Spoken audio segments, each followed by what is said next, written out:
Hi guys! Now is March 6, 2026 Friday. Guys, sa video kong to, i-flex ko tong aking nagtitrending na 6 pocket long pants, cargo pants. Oh, ito guys oh. Ang ganda kasi niya, tapos ang mura-mura niya, ang ganda ng quality niya.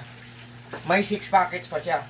Isang packet dito, isang packet dito, isang packet dito guys. At dito, guys, believe me or not guys, very versatile talaga or very useful talaga. Oh, meron, pwede pa nating malagayan ng tubig. Oh, ang ganda guys. Believe me or not guys, maniwala kayo sa hindi, ang ganda ng tela. Tapos easy to use or easy to wear. And also easy to wash. What I mean po, ang dali lang labhan. Pagkatapos, ihang natin for just a while guys, madadry na siya kasi para lang siyang dry fit guys. Oh, kahit walang full heat of the sun, kahit walang init ng araw guys, madadry siya kahit hangin lang siya. Hangin lang ang magdadry sa kanya for just a few hours. Kung laban natin, madadry din siya. Ang dali. Tapos ang color sa akin guys is color army green.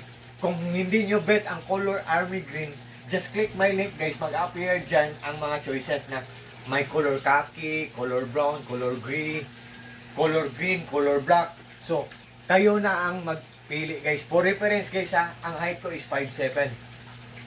Tapos ang in-order ko is 31. At 32 na waistline niya. Ito guys, may pa siya, linear to siya guys, Ang linear, pampahigpit, di ba? Tingnan nyo guys, meron siyang emblem or logo. Emblem or logo. Taco. Ang ganda guys. Ang likod guys, may package sa likod, 1, 2, 3, 4,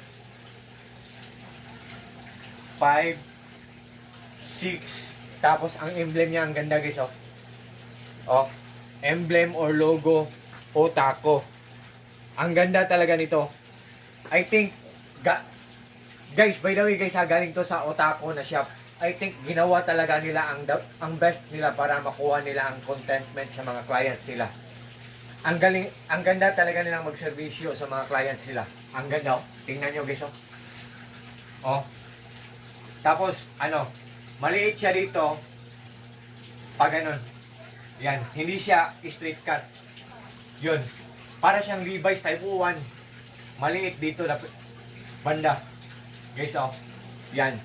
So, sa lahat po ng mga interesado dyan, guys, just trust me, just click my link, guys. Kung nagda-doubt kayo, tingnan nyo lang ang mga reviews, mga comments, or mga reactions. God bless us all, guys. And that's all.